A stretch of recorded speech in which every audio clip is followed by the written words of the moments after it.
মহাসড়কের পাশেই পড়েছিল পলিথিনের একটি বস্তা। বস্তাটি দেখে কৌতূহলী মানুষ খবর দেয় পুলিশকে। পুলিশ এসে বস্তা খুলতে বেরিয়ে আসে জীবিত এক নারী।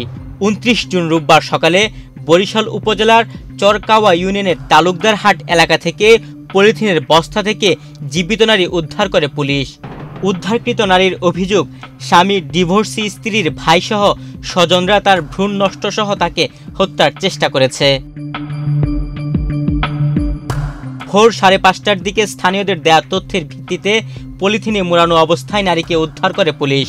উদ্ধারকৃত নারীর শরীরের ৩ স্থানে ফুসকার চিহ্ন রয়েছে। উদ্ধারের পর নারীকে বরিশাল শেরেবাংলা মেডিকেল কলেজ হাসপাতালে ভর্তি করা হয়েছে বলে জানান মহানগর পুলিশের বন্দর থানার এসআই সিরাজুল ইসলাম।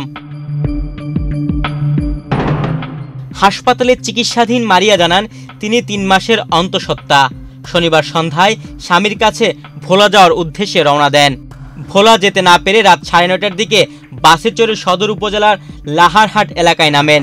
বাস থেকে নেমে যাওয়ার পর তাকে ৪-৫ জন পিছন থেকে ধরে রশি ও প্লাস্টিকের টেপ দিয়ে চোখ মুখ বেঁধে ফেলে।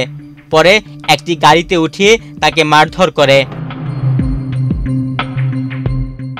বরিশাল শেরেবাংলা মেডিকেল কলেজ হাসপাতালের পরিচালক AK মশিউল মুনির বলেন, হাসপাতালে কোনো অ্যাসিড দগ্ধ রোগী ভর্তি হয়নি। একজন নারী ভর্তি আছে, তার অবস্থা আশঙ্কাজনক নয়। মারিয়া আক্তার বরিশালের উজিরপুর উপজেলার সাকরাল গ্রামের বাসিন্দা ও ভোলার ব্যবসায়ী মশিউর রহমানের স্ত্রী। এ ঘটনায় থানায় কোনো অভিযোগ দেওয়া হয়নি। অভিযোগ পেলে তদন্ত করে ব্যবস্থা নেবে পুলিশ।